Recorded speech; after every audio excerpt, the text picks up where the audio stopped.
Badass of the Week is produced by High Five Content and $7 Productions.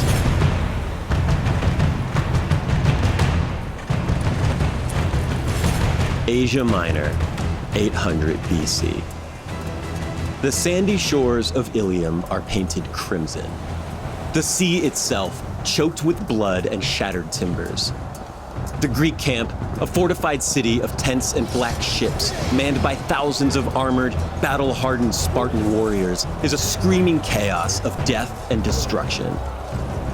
Through the center of the carnage, his bronze spear gleaming in the light of the afternoon sun, a single figure cuts a path of pure terror, moving with the strength that seems to shake the very beach itself.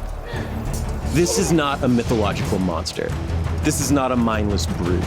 This is Hector, the eldest son of Priam, the heir to the ivory throne, and the unyielding shield of Troy. Hector is a family man, a man of honor, driven not by bloodlust, but by the desperate love for his people, his city, and the wife, son, brothers, and sisters he leaves behind in the walls. But today, his honor demands violence.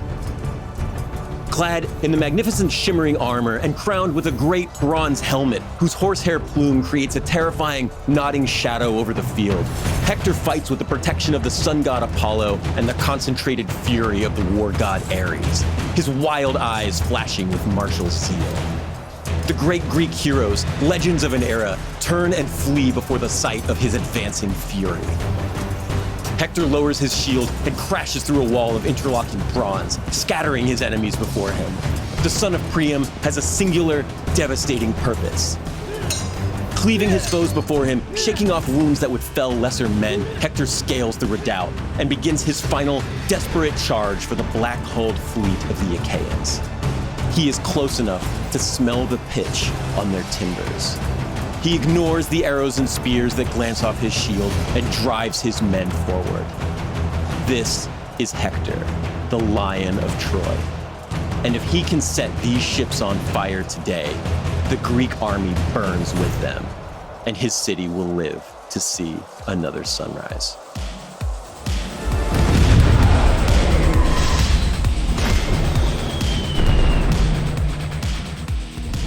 Hello, and welcome back to Badass of the Week, the show where we tell the badass history of badasses. My name is Ben Thompson, and I am joined once again by my co-host today, Pat of Troy. Dr. Pat Larash is here to help me make sacrifices to the podcasting gods. Pat, thank you again. Oh, it's good to be here, Ben, and I'm excited to be talking about today's subject.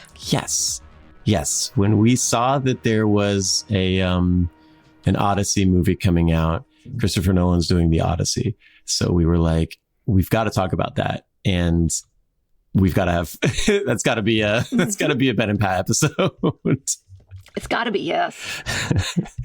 So we were kind of thinking about what we could do with this. And our kind of what we came up with was, what if we did what if we just did the entire Trojan War in 2 episodes? Like you do. Right. Speed read the Trojan So we War. thought it would be fun to do an Iliad episode this week and then do an Odyssey episode next week. We're going to have a special guest coming on for that, hopefully. So, Pat, when we were talking of Iliad characters, you had a suggestion that spoke to my heart. Yeah, you said, who should we talk about from the Iliad? And Achilles is the obvious answer. He is a badass, but he gets all the press. And I said, why don't we talk about Hector instead? I have issues with Achilles too, and those are going to come up in the episode today. Oh, everyone has issues with Achilles. Achilles has issues with Achilles. That's fair. We wouldn't have an Iliad if, well, okay, whatever. We're going to be doing a lot of what ifs during this episode. That's true. But we didn't go with Achilles. We went with Hector. We're going to go Hector of Troy. We're going to focus on the villain, or the antagonist, I guess, of the story. Yeah, it feels weird to call him a villain because he's not evil. Yeah. He just happens to be on the other side. Yes, he's the antagonist of the story, but he's not the he's got a lot of good things about him and a lot of badass qualities that we're going to talk about. Yes. Yeah. Ben, you've used the phrase noble adversary to describe the way Hector's represented in Homer. Yes. That's a really good way of describing it. Noble adversary. And, you know, he is the enemy. He is the bad guy in the story, or the villain of the story, or the antagonist, or whatever we want to call him. And so we are doing Greek tragedy, and we're talking about a guy who we know is on the losing side. So, Pat, you came up with a fun game while we were going through our research on this. Well, yes. At how many points in this story could disaster have been averted? So keep track. We are going to attempt to keep track of all of the bad decisions that led to the ruin of Troy. Yes. And if people want to get all technical on us, some of them were prophesied, some of them weren't. So, you know, can you go, there are places where it's like, well, technically, could they have gone against fate? Maybe, maybe not, you know, whatever. Well, our main character today is going to very hilariously describe how he feels about fate and signs and omens and those things. And that's going to be, yes. So we should ignore them because he thinks that they're pointless. So we should take that attitude as well. Which is, to be fair, part of what makes him so badass, right? Yeah, exactly. It's great. You're going to want to stick around for that part because it's very funny. Okay, so yeah, let's take a quick break. And when we come back, we are going to talk about Hector of Troy. He is the most badass warrior in Troy. He is this kind of bulwark of the city. He's always trying to do the right thing, stand up for his family, his city, his people. And he's very, very dangerous person to come across on the battlefield. So stick with us, and we are going to set sail for Troy when we get back.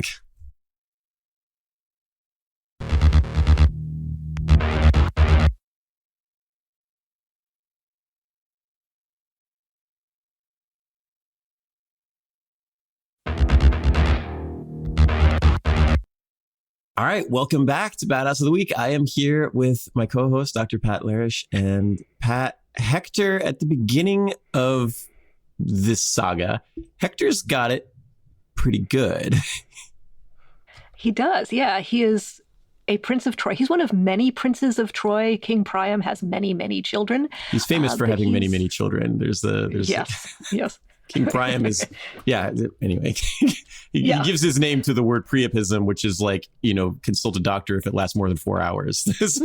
No, actually, that's a different. That's a different Priam? Sorry. I assumed it was him because he has like 15,000 kids. Oh, he has 15,000 kids. Okay, 50. No, Priapism. 50 children, right? Him and his wife, Hecuba. 50, yeah. No, there's actually a god, Priapus, who is, let's call him the god of Viagra and move on because we have a story to tell. Got it. Yeah, no, I assumed that was part of this. Okay, so yes, he is one of many, many you're absolutely right. Priam, but he's the main one. Is definitely fertile. Yes. Yeah. Okay, so Hector is the main prince of Troy. Yes. Yeah. He's the main one. He's the heir. So Hector is the heir to the throne. Troy is a major regional power in Asia Minor, which would be the area of modern day Turkey. And we did a whole episode on Heinrich Schliemann discovering the ruins of Troy, and we're going to rerun that later this week because that's a whole other story. That was fun. Yeah, that was fun. Yeah. So we're going to just lean totally into the mythology on this one, though. This is not a historical story. There are historical elements to it, but we're going to go hard on the myth here. Hector is the eldest son of King Priam of Troy, and he is the heir. He's a great warrior. He's a war hero. He's a great hunter. He trains the soldiers. He's married to this wonderful woman. He's got a young boy. Everything is going great for Hector of Troy. Everything's coming up Hector until one day, one of his brothers, Prince Paris, goes off to Sparta on a diplomatic mission. And instead of coming back with a peace treaty or a cool T-shirt, he comes back with the Queen of Sparta, who was married up until very recently to the King of Sparta, who is an angry warlike dude with an angry warlike army. Yeah. And Hector's like, dude, what did you just do? Like, I love to picture Hector just kind of like coming back from like a military drill or something. He's kind of thinking about his soldiers, thinking about stuff. He's got his armor on, and then like his like drunk degenerate brother shows up and you're like, hey, what's up, party dude? Rolls in through the front door with the Queen of Sparta and just an entourage. And I could just picture Hector sitting there just being like, bro. What did you do? What have you done?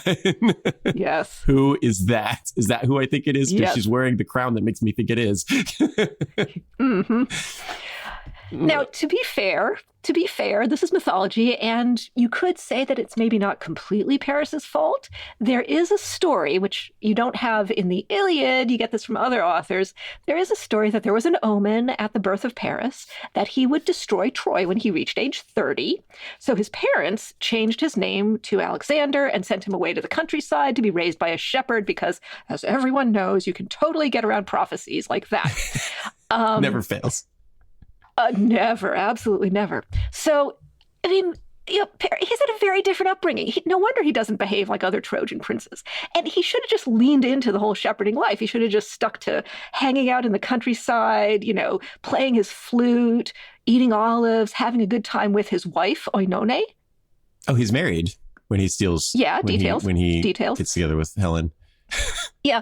Now, there's also another story, again, not in the Iliad, that his first wife, Oinone, actually at one point early on said, hey, things are going well now, but I know I can foretell that you're going to leave me. So maybe she managed her expectations. I don't know. But so this is, maybe Paris is caught in the web of fate or something. Who knows? But then sometimes life throws you a curveball and you end up with 3 goddesses breathing down your neck to settle some inane bar bet of theirs. Yes. And that is what happens here, right? Do you want to kind of tell this story quickly? The Judgment of Paris. The Judgment of Paris. Yeah. So yeah, we could call it the poor Judgment of Paris. But anyway, the poor Judgment of Paris. Yeah. I mean, he's stuck. It's what you said. This guy's, yeah. He's stuck, but also, I don't know, things could have gone differently. 3 goddesses are arguing over who is the most beautiful. I can't remember exactly. The fairest, like the best. The coolest, who's the best. Yeah, because the goddess of discord, Eris, had thrown a golden apple that says "for the fairest" into the wedding feast that she wasn't invited to. This was actually the wedding for Achilles' parents. Details. And, that's awesome. What an awesome move. The goddess of discord. Achilles' parents are getting married. She's not invited to the wedding, so she shows up and throws a golden apple into the middle of the wedding party. It's like throwing the bouquet, basically. Says whoever's the fairest can have this, and then everybody fights over it. Yeah. And awesome. Everybody, it winds up becoming the short list of Athena, the goddess of wisdom, Hera, the goddess of all the gods, rulership and majesty, queen of the gods, and Aphrodite, the goddess of love and beauty and related things. So sex. Okay.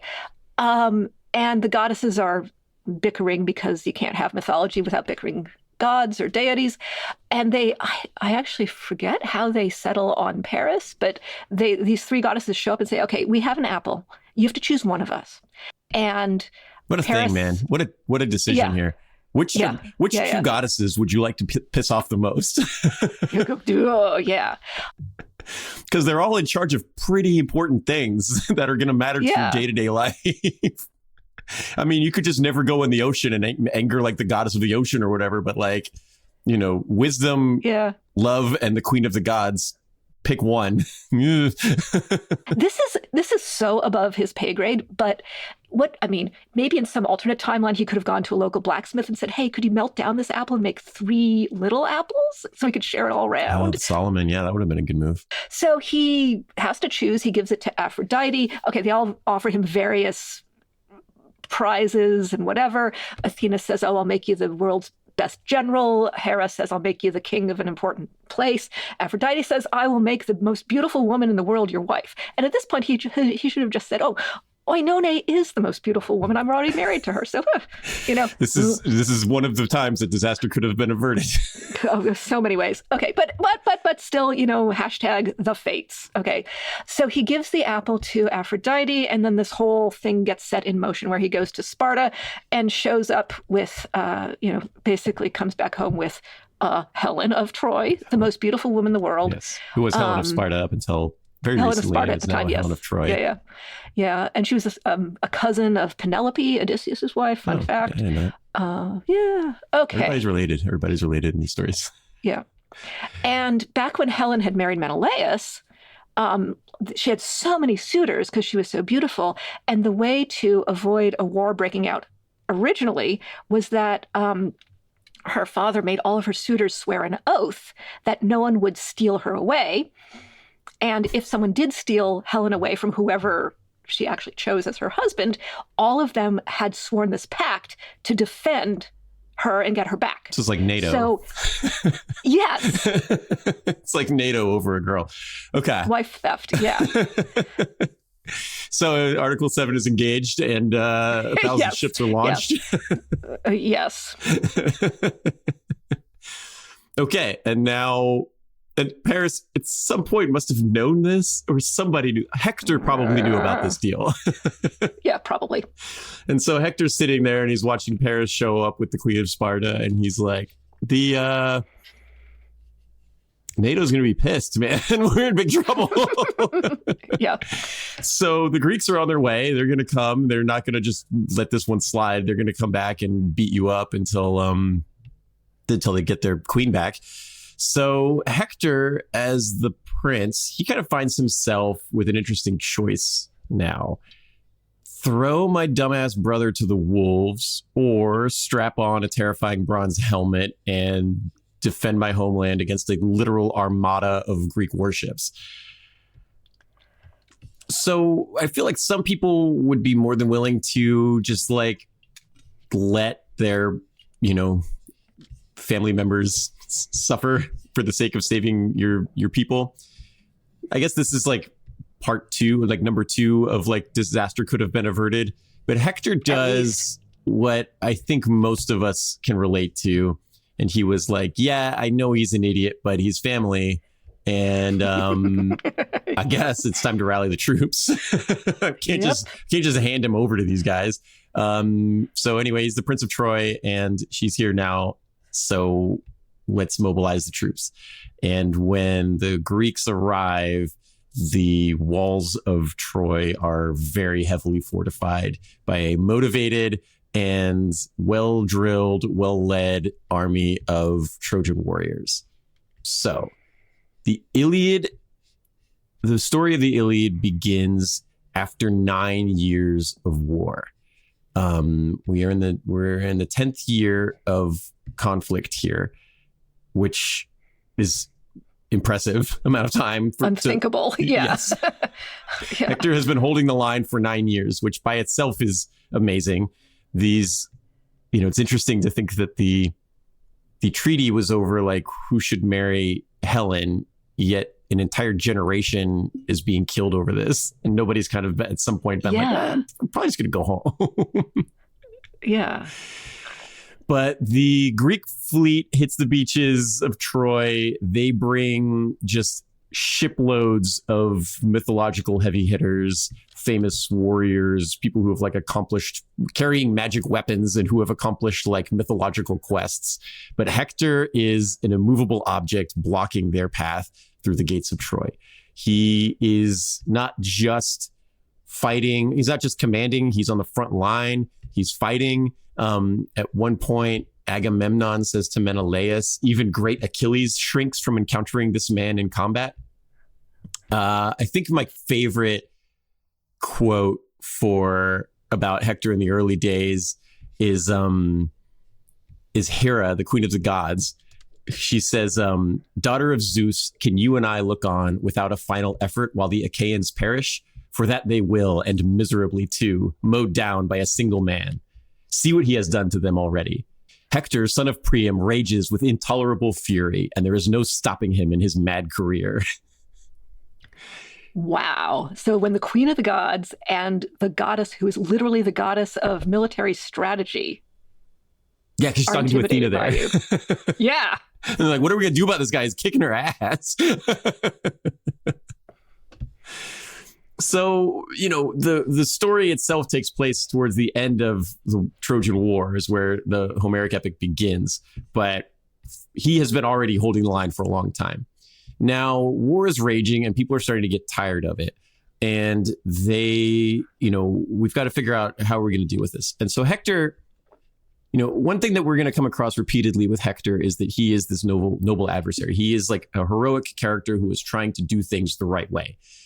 And at some point in this, he's like, look, he goes to his brother and he's like, look, you're here. I'm going to protect you because you're family and you're Trojan. And I'm not just going to hand you off to the Greeks to be, mutilated and decapitated.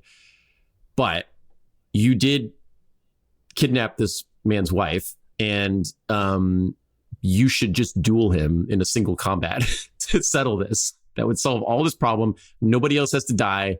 Just fight him. Yeah. Yeah. And I think at this point, Menelaus is a battle-hardened warrior from Sparta. And Paris is a guy who grew up as a shepherd. I think he's a little bit better with like the lute than he is with a broadsword. Yeah. Yeah. I mean, he has basic training, but he does not come anywhere near the top of the list when you think about who the warriors are. Right. Yeah. He would have gotten basic training because he's a prince. But I think he's also probably like significantly younger than Menelaus. That might help. Although Possibly. I'm not sure entirely. Yeah. I always picture him as being so. The actors that portray him in the movies are usually younger than the actors portraying Menelaus in the movies. Yeah. Anyway, Paris is like, I don't want to fight this guy. What are you talking about? You want me to duel the king of Sparta? That doesn't sound like a good idea. I'd rather just stay here with my wine and my hangers on. And Hector says to him, can you be the man who carried off a beautiful woman from a distant land and warlike family to be a curse to your father, to the city, and to your whole people? Are you too cowardly to stand up to the brave man whom you wronged? You will soon find out what kind of fighter he is, whose lovely wife you stole. And I always like this part because it shows this character of Hector that he is willing to protect his city, protect his family. He's willing to fight and die to do his duty. But he knows his brother messed up, and he feels like, he wants to give him the opportunity to try to do something of value for the city and for himself. Yeah. This is the right thing, bro. This is what you are supposed to do. I don't want to do it. You're going to do it. I'm thinking. So eventually he kind of forces him to do it. After 9 years, he does kind of force Paris. Yeah. We're going to fight Menelaus. And so there's going to be a duel. Yeah. And so the sides exchange heralds, they work out the terms. And it's actually, Homer gives us the detail that it's Hector from the Trojan side and Odysseus from the Greek side who are the ones who actually mark out the dueling area. And I imagine the two of them, Hector and Odysseus, like looking at each other and rolling their eyes and going like, this war could have been an email. And so they set up the parameters for the duel. I like this. It's kind of like setting up the volleyball lines. Like they draw the circle. Yeah. They draw the dueling circle. They get everything set up. They got to organize, snacks probably. Yeah. They probably have staff to help with snacks. Yeah, but they got to like tell them to bring it and stuff. You got to True. Yeah. Stuff. And Hector and Odysseus organize the duel. Paris shows up and he's got to fight Menelaus. And I imagine Paris probably has pretty looking armor and a good weapon. Mm-hmm. And I imagine Menelaus looks a bit more practical in his war gear. Yeah. They fight. Menelaus wounds Paris, as to be expected. Paris gets scared and runs away. Runs back into the city of Troy. Says, I'm not doing this. I'm not giving. Helen's staying. We're going to keep fighting. I don't agree to the terms that I agreed to.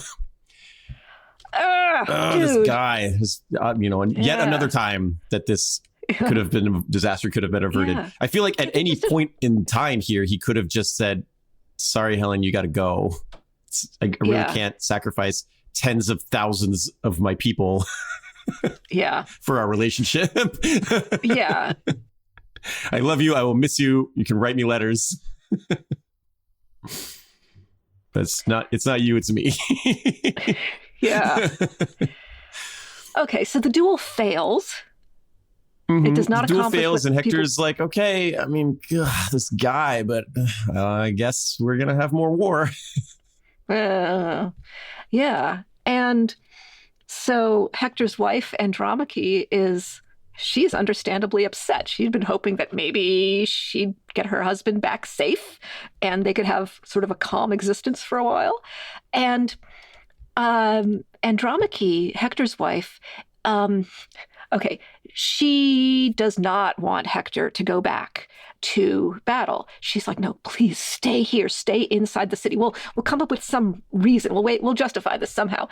And she has extra reasons to be worried because not only are the Greeks besieging her city, not only is Hector going to be out on the front lines, being awesome and also a big target, but also she has very specific personal reasons to be really, really worried about Achilles. So in a different context, her father and all 7 of her brothers had been killed by Achilles. Oh, God. And so she doesn't really have anyone left. In one battle? You're just wiping out Andromache's entire family with like single swings of his sword. Yes. Oh my God. 8 people. And so, wow. Yeah. She's like, don't fight Achilles, which was good advice. That's another thing you should listen to. Very good advice. Yeah. And there's this touching moment where Hector says, okay, hey, Andromache, I wish I didn't have to, but if I abandoned the battle, I would feel so ashamed and I can't do that. So, okay. But yeah, he's got to go on the front lines, right? Because people need him to be there. He inspires the city. He is the greatest warrior of the city. And without him, the city is doomed. And people are going to fight hard, even after all of this like tragedy and heartbreak and death and destruction of their town. They're under siege. They're having trouble getting food in. But they rally because of him, right? He wears, and you said he's a big target. He wears this very like impressive armor. He's out there, he's fighting, and he's got to do that or the city's going to fall and everybody's going to die. Yeah. Yeah. So he's doing it for his honor, but he's also doing it for Troy. Right. And there's this touching moment where Hector and Andromache, okay, yes, Hector has to go back to battle. And Andromache is there with their son, Astyanax, and actually a nursemaid was holding Astyanax. And so Hector turns to give his son a goodbye kiss. And the kid starts crying. The kid is freaked out. And Hector realizes, oh, wait, it's because I've got my big, intimidating helmet on. So he takes off his helmet and his son calms down and Hector can, give him a little kiss on the top of his forehead. And so that's Hector. He can read the room. Yeah. I feel like that's a story that kind of relates throughout time because the story is written. I mean, do you know off the top of your head when the Iliad was written? So, first written down. I know it's existed like as an oral tradition. Oh, yeah. Way. So we can let's assume that the version that we have has been around in some form or another since at least 800 BCE. Yeah. So 2,000 years, 3,000 years. Yeah. I feel like soldiers haven't changed that much. I feel like a lot of soldiers today could relate to like, I want to give my wife and kid a kiss before I leave for the battlefield, but I'm dressed up in a scary looking outfit and I don't want to scare them, but I want to scare the enemy because Hector's helmet, he's got one of those. I mean, you always see him with the nose guard, that, Corinthian style helmet with the big horsehair plume and stuff. He's got a really cool looking helmet and it scares the Greeks when they see it. Not just because it's intimidating looking, but because it screams Hector is here and now you got to fight this guy and he's gonna stomp you. And so, yeah, I think that's a really touching story. And I think it's still something that can be relatable 2,800 years later. Yeah. So, okay. There is battle still, and the war is back on. Hector's brother, Pat, he says, maybe single combat is still the thing to do here. We just picked the wrong guy to represent our city. Yeah. So, and when you said Hector's brother, this is a different brother. This is a guy who's like, he's a prophet, he's a priest. This is not Paris. This is one of the 48 other brothers. Yes. So Hector, he goes out to the assembled armies, both the Trojan army that's lined up and the Greek army, and he proclaims his challenge. He says, okay, Greeks, we're going to do this the right way. We're going to sell this like grown-ups. Give me a single champion to fight. And he sets out terms that I want to draw our attention to. He says, oh, Greeks, if your champion slays me, he may take my armor, which, as we've established, is pretty fancy. But make sure that you return my body to my fellow Trojans so that they can mourn me properly. And if I slay your champion, I say that I will take his armor and I will dedicate it in the temple of Apollo. But, O Greeks, I will return your champion's body to you so that you can give him a proper funeral. That's what we call foreshadowing. Yes. But this is the honorable thing. This once again says Hector's going to do the right thing. Look, if I defeat you, I get to loot your corpse, but I'm not going to do anything weird with it. I'm just going to give it back to you. You guys can bury it. Mm-hmm. Yeah, I'm going to take your cool stuff, and that's it. I'm going to take your cool stuff. Yeah, that's the ante for the. That's what we're playing for here. Yeah. And you have to leave my country. Stop attacking me. Yeah. Although I don't know if the Greeks have to abide by that anymore, because that was the deal last time, and Paris ran away and then went back on the deal. So I don't know. Well, but Hector, Hector has more credibility. And yeah, like you mentioned, he was going to dedicate it to Apollo. Hector is like a chosen one of Apollo. That's his god. And Apollo is a god. It's interesting because Apollo is a god that the Greeks really liked and put a lot of value in Apollo.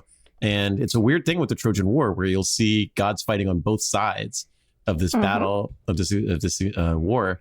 And yeah, Apollo is the patron of Hector. Yeah.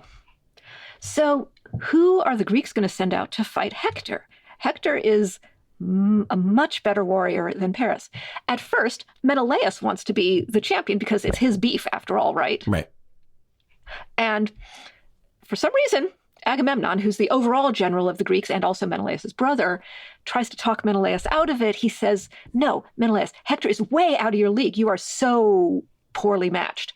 And he That's says, another thing that makes me think that like Menelaus is an older guy, right? Because because he is a hard warrior. He's a tough fighter, but Agamemnon's like, no, you don't got this. Like Hector's, he'll kill you. Yeah. Don't do this. And Agamemnon even says that Achilles himself hesitates to meet Hector on the field of battle. I'm like, okay, that's a pretty cool thing to put on your LinkedIn profile. That's a pretty cool thing to put on your LinkedIn profile. Achilles has his flaws, but Achilles is the greatest warrior. He's literally invincible. He is the greatest warrior on either side, the most powerful. But he's a little moody. He's got a little bit of little bit of mood swing situations, which we'll talk about later. Yeah. And Nestor, King Nestor, who's also here with the army, he pipes up and he says, oh, now Nestor is here more as the leader and advisor of some particular troops, but he's described as being very elderly. So I picture like Abe Simpson. I was like, in my youth, I would have totally been Hector's match. But he actually says that.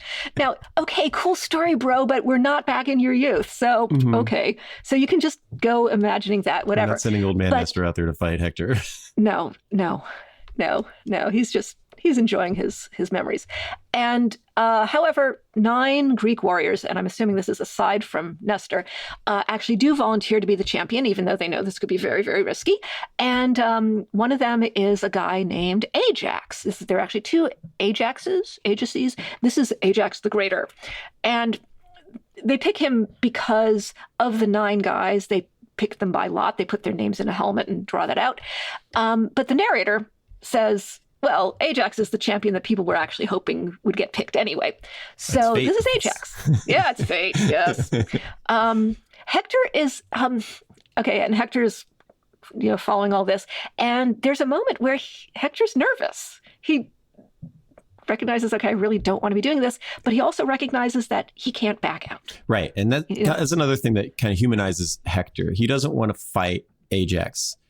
He's Ajax the Greater. They call him the Telamonian Ajax. There is another Ajax who is just like a bit player in a smaller story way, way later in the war.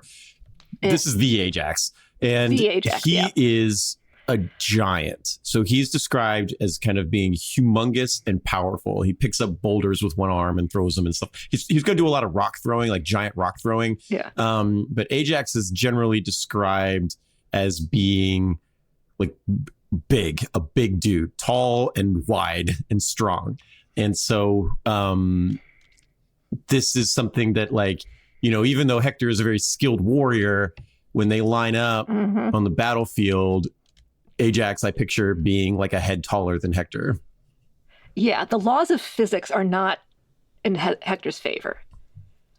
Okay, so Hector, he's like, okay, it's Ajax the Greater. Okay, well, I guess I'm committed. So these two warriors, each great in their own way, they head onto the field. They trash talk each other. Hector throws his spear. Ajax raises his shield. And this is a shield made of 7 layers of bull hide, as well as a layer of bronze. And Hector's spear pierces almost all the way through it, but stops at the last layer. And then Ajax throws his spear. Hector defends himself with his shield.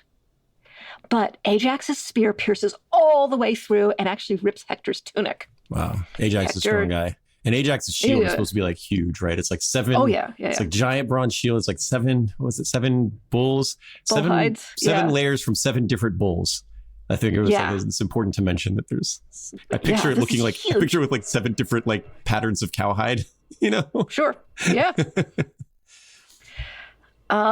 So Hector throws his spear, he thrusts his spear again. Ajax parries it. Ajax attacks. His spear goes through Hector's shield and cuts Hector's neck. Oof. Now there's blood flowing. And despite the fact that he's bleeding all over the place now, Hector keeps fighting. He grabs a huge, jagged rock from the ground, and he manages to snag Ajax's shield with it. But Ajax finds a bigger rock. It's huge as a millstone. He heaves it at Hector. It breaks Hector's shield, and it knocks the Trojan hero to the ground. Things are not looking good for Hector. But, as you mentioned, Ben, the god Apollo has been watching over Hector. And at this moment, Hector gets a second wind. Apollo, magics him, regenerates him. Hector jumps to his feet, and Hector and Ajax, they draw their swords and they get ready to keep going and slamming each other. At this point, however, 2 heralds, one from the Greek side and one from the Trojan, so this is legit, this is fair. They call a timeout. They say, okay, you have proven your worth. Zeus loves you both. It's actually getting to be nighttime now. It's time to call it a wrap. It's a hydration break. Yes. Yeah. Yeah. OSHA regs, right? You can't fight at night. I'm just gonna see. This is before the invention of stadium lights. Yes. Yeah. Well, that's true. Yeah. And so these heralds, heralds have a lot of authority, but it's still up to the one who actually called the challenge to officially call it off. So Hector's like, okay. Hector addresses Ajax. He says, Ajax, you are a formidable opponent. You're actually a kick-ass spearman.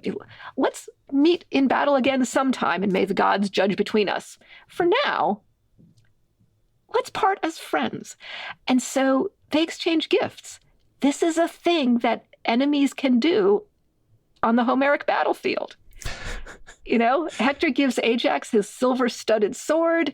Ajax gives Hector his brilliant belt, which is all dyed with this beautiful scarlety purple color, and they each return to their respective sides, with a lot of mutual respect for one another and some injuries. Right. That's the Hector thing. He's the adversary here. The audience for this book is Greek, and they are rooting for the Greeks. But Hector is so cool that you're like, oh man, he's a great warrior, and you fight him, and yes, I want to destroy you, I want to kill you all. But you kind of relate to, I'm just trying to defend my home. You're attacking me. I'm defending.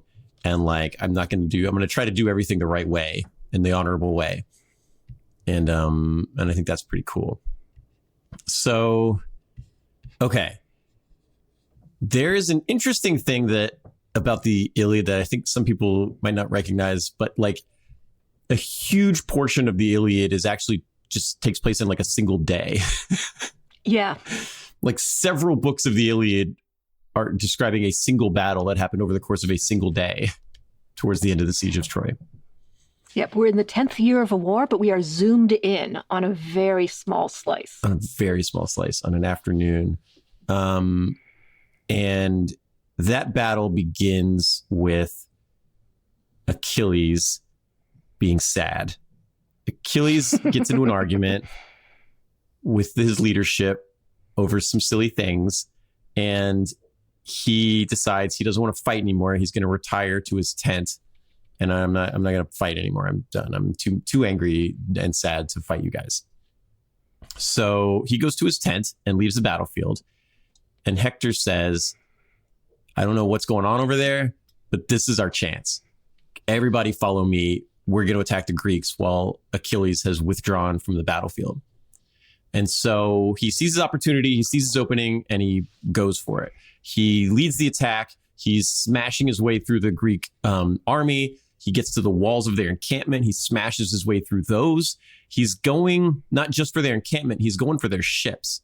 So if he can get to their boats and set them on fire, that's going to be a big problem for the Greeks. They're going to have a hard time shuttling troops in and out and supplies in and out. It's going to be crippling to the invasion if he can get to their boats and burn their fleet.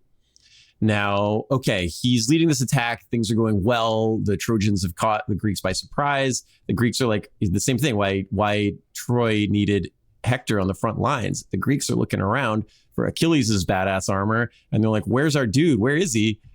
Well, he's back at camp. He's like, "Yeah, what?" And then they're getting butchered. Okay, so Hector is charging through the gates, and he runs in to the Telamonian Ajax again. Ajax the Greater. Again, they did meet again. Okay. Yes. Clegane Bull. The Ajax is the bulwark of the Achaeans. He's this huge guy. He's throwing these massive boulders. He's got the giant spear. He's got the giant bronze shield with the 7 cowhides. Hector and Ajax fight all day, and it's another epic duel. Ajax picks up some more massive rocks. He clubs Hector with one of the rocks. Hector falls. Lots of Greeks rush in to try to take him out. Things aren't looking good. But like we said, Hector is important. So Hector's knocked down. He's important to the morale of the Trojans. The Greeks are kind of running in to finish him off. The Trojans run around him to defend him while he's kind of dazed and knocked down. So the Trojans like fight their way to him and get him and drag him out of the battlefield to safety. They drag him over to the banks of the river Xanthus and pour sacred water onto him. He's got a regen potion. Exactly, it totally does. And they're like, the god Apollo just heals him, and he's like back to full health, and he's ready to go again. So he leads the attack again, and this is, I believe, the same day. They smash through the walls of the Greek encampment. Hector's described as like eyes flashing, possessed by the war god Ares. In some versions, he's fighting side by side with the war god Ares. And Pat, this is where we get the story of the omen and Hector's thought about the omen. And I love this one so much. So Hector smashes into the camp, and one of his brother, I believe it's the one you were talking about earlier, he says, the seer, the prophet. Yeah, he's a prophet and a seer. And so when they smash into the Greek camp, the Greeks are on the run. They're taken off. And this guy sees an eagle carrying off a red snake in the middle of the Greek camp. And this guy, I think his name's Helen, he stops, like, whoa, Hector, this is a bad omen. Eagle carrying off a red snake. That means something. Zeus is against us. We should stop what we're doing, turn around and run away. And Hector's looking at his brother, probably like he's an idiot. You saw a bird carrying away a snake. I'm seeing like the entire Greek army running away from us, and there's their boats right there. And if we could set their boats on fire, we can save our city and win this war. I see victory. And how in the world, why would I turn and leave now? What are my men going to think of me if I do this? What's wrong with you? And the quote, I'm going to use the Fagles translation because it's my favorite one, but Hector responds, quote, "Bird signs? You tell me to look to birds? I care nothing for them. One omen is best, to fight for your country." And I just love it. I mean, birds. You have to admire this guy. Yeah, that's a relatable thing. But yeah, there's a birds of an omen. It'd be like if somebody from today was back there and was hearing about somebody casting bones and being like, well, this is a bad omen. But birds? Are you seriously going to talk to me about birds right now? While we're winning the war? Yes. So they get to the ships and they start burning them. And this is the critical moment of the Greek invasion up to this point. If the Greeks cannot turn back this attack, they will lose the war. Now, Achilles, they go to Achilles like, come on, Achilles, man, we need you. Achilles is like, no, I'm too angry. I'm not going. So Achilles' friend / lover, Patroclus, says, all right, we've got to do something. So Patroclus puts on Achilles' magical armor and pretends to be him. Yeah, and this is armor that has... Yes, this is Achilles' magical armor. It's amazing. Yes. Okay. It was forged on Mount Olympus by Hephaestus himself, the god Hephaestus. This is a very powerful suit of armor. And Patroclus is like, if I'll put it on and I'll just run out there and I'll pretend to be Achilles. And Patroclus is a good enough warrior that he can maybe pull it off. And the Greeks will see Achilles running around doing his thing, and they'll be inspired, and maybe they'll fight harder, and maybe we can save our army. Patroclus runs out. He's trying to do battle. Somebody gets like taps Hector on the shoulder and is like, Hector, Achilles is here. Like he's here. This is a big deal. And Hector's like, all right, despite all the warnings from Andromache and everybody else, Hector's like, all right, I got this. Where is he? Goes out to fight him, arrives, starts to fight him, and almost immediately is like, this is not Achilles. Like as soon as I like him being able to kind of just tell that Patroclus is not on the fighting level of Achilles, a closed helmet kind of thing. And he's just, as soon as they start fighting, he looks at his fighting stance. And Hector's just such an experienced warrior that he's like, this is not the guy. I don't know who you are, but you're not Achilles. But Patroclus is wearing magical armor. Does that help? No, he gets stabbed and killed. He's stabbed through the chest. Hector stabs him, runs him down to the ground. As Patroclus is laying there dying, he kind of groans out like, Achilles is going to avenge me, and like, he'll kill you. And Hector's just like, yeah, maybe, but you're dead right now. He says, quote, Patroclus, why prophesy my doom, my headlong death to me? Who knows? Achilles, the son of fair-haired Thetis, might go down first, struck by my spear, and lose his life. Then he just puts his foot on Patroclus and pulls the spear out and starts chasing Achilles' horses because he wants to capture Achilles' horses. Hector's savage. Yeah, they're good horses. They're good horses. He steals them. And okay, so Hector also steals that magic armor. And this goes back to what you were talking about, Pat. He kind of honors the terms of that deal with his Ajax duel. He takes the magic armor, but he's thinking about taking Patroclus' body too. But Ajax once again arrives and drives Hector off. He hits Hector with a big rock. And Hector's like, I'm not going to die. Like, I'll leave the body. But he considers taking it because he was mad at him. Yeah. Yes. So now he's killed. You know, the Trojans are eventually driven off before they're able to set fire to the entire Greek fleet. Hector, and that is done because at some point somebody goes to Achilles and is like, dude, I know you're not participating in this battle for whatever reason. I know you've got your own stuff going on here, but Hector just killed your boyfriend. And Achilles is like, what? What happened? And Achilles gets angry and he storms out of his tent and he's ready to fight, and he does battle and he drives off the Trojans. Him and his men drive off the Trojans. And Achilles is just in this very like blood rage kind of mood. And he's gunning for one guy. He's gunning for Hector because he wants to avenge Patroclus. Okay. Now the Trojans are on the run. Hector's on the run.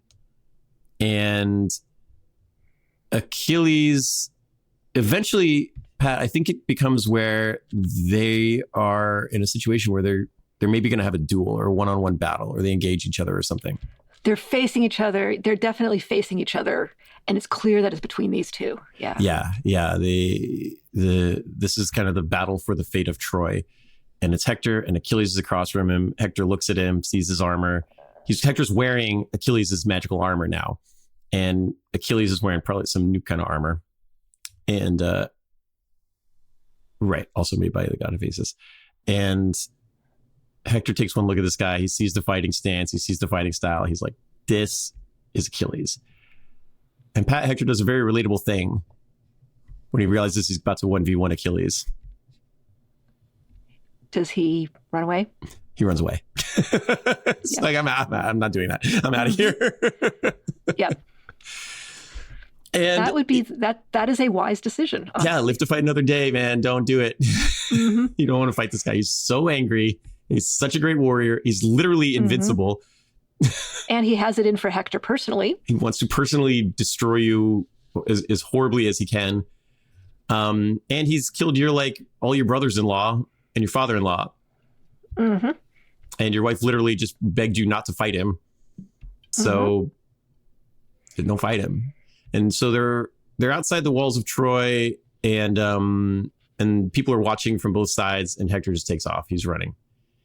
And eventually he's running. He's tricked at one point by Athena. But who's on the side of the Greeks? Who's on the side of the Greeks, of course, who loves Achilles.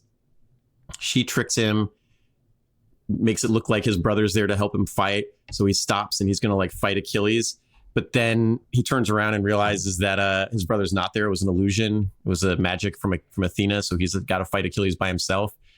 And he considers running away again. I think he's chased 5 or 6 times around the walls of Troy. But at some point he stops and he says, he has a quote, and it's maybe my favorite quote from the entire Iliad.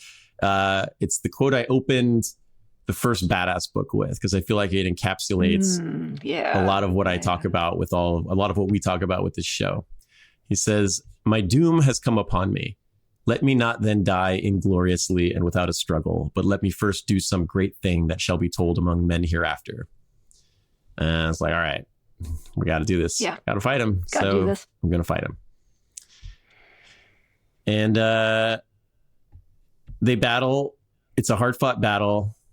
But Achilles, Hector's wearing Achilles' armor, and Achilles knows that there's a weak spot on it up near the neckline. And so it's the Achilles heel of the armor? It is the Achilles heel of the armor, and it's the neck, which is a bad spot to have an Achilles heel. Hector is stabbed through the neck with a spear and killed. Ooh. And dies in full view of all of the city of Troy and his men and the Greeks.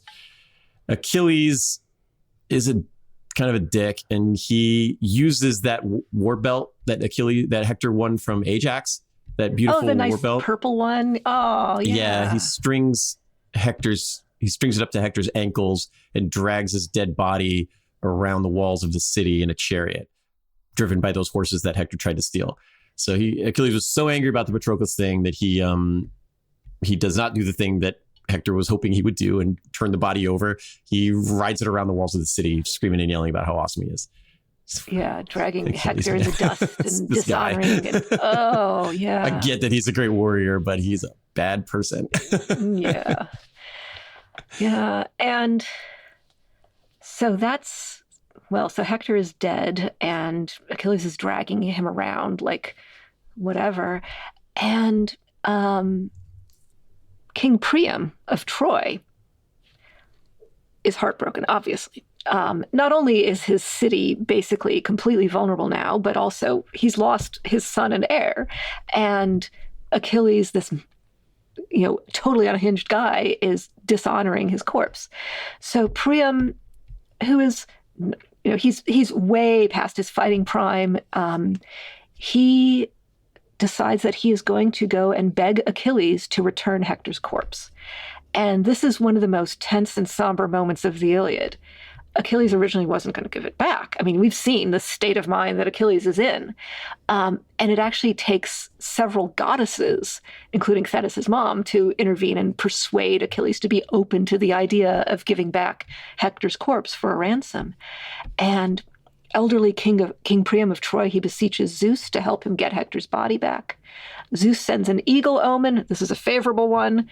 And he also sends the messenger god Hermes to, disguised as an assistant of Achilles, to come and meet Priam and guide him back. So Priam and Hermes in disguise, they exit the walls of Troy, and they proceed cautiously across the battlefield to Achilles' tent. Priam makes it to Achilles' tent. Achilles is in there having dinner with a few companions. Priam just goes in wordlessly. He goes up to Achilles. He kneels in front of Achilles and kisses the hands of the man who murdered so many people and dishonored the corpse of his son. Priam beseeches Achilles, "Have pity on me, Achilles. Think of your own father, the mortal Peleus. have pity. And it works. Achilles actually tears up, and he says that he will return the body of Hector. He has assistants wrap Hector's mortal remains in some fine cloaks. He invites Priam to sit and eat dinner with him. Achilles sends Hector's body back to Troy in state with an entourage. Troy can now mourn Hector. And his funeral, Hector's funeral, is the end of the Iliad. Right. And that's such an interesting thing to think about, is that the Iliad is the story of Hector, because it kind of begins with him and ends with him. His death is where the Trojan horse, that's not in the Iliad. That stuff, the fall of Troy, none of that is in this book. The book ends with Hector's funeral because it's Troy's funeral. They know they've lost after he's dead. You don't even need to state it.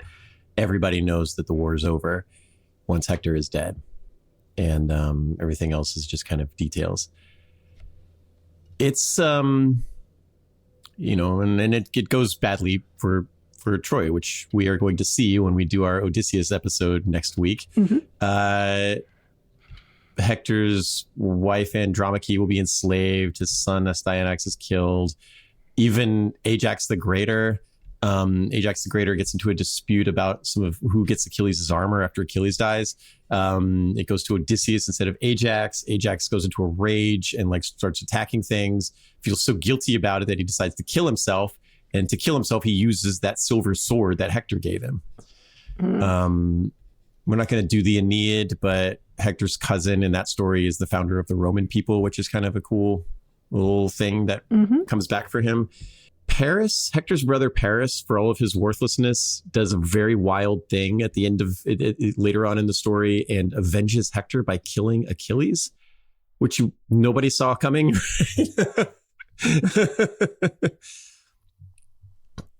Yeah, Paris kills Achilles. He shoots him in the foot, or he shoots him in his Achilles heel with an arrow.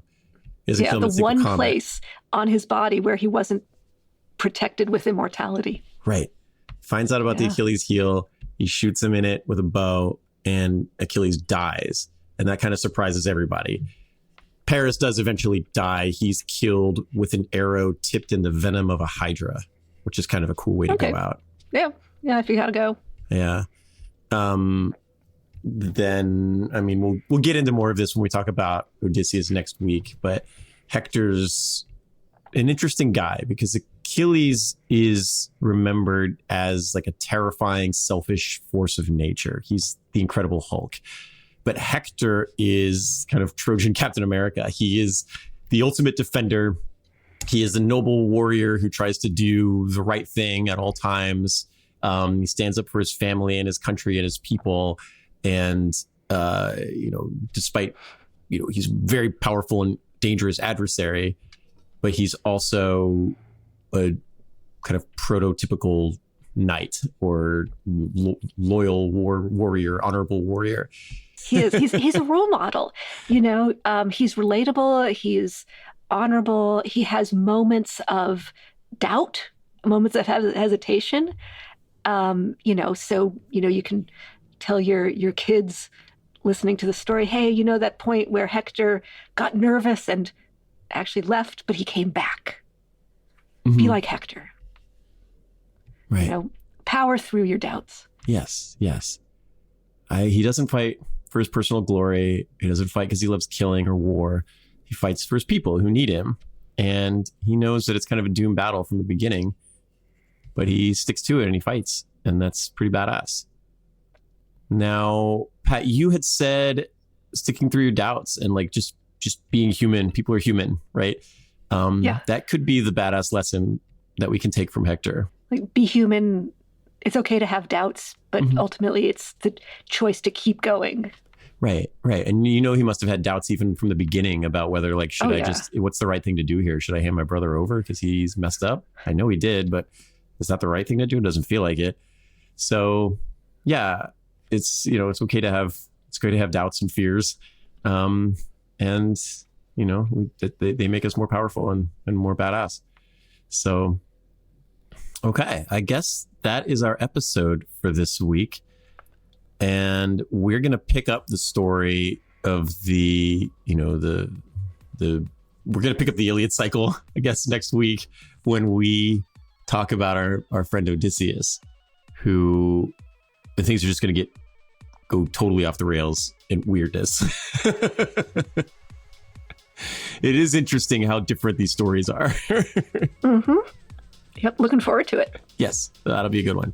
All right. Thank you guys so much for listening to this episode. Thank you, Pat, for coming on and helping us tell it. And we do this every week. So if you like this or you enjoyed it, please like and subscribe to our show. And we hope to see you again next week with the follow-up story to this saga. And stay badass. Badass of the Week is produced by High Five Content and 7 Bucks Productions.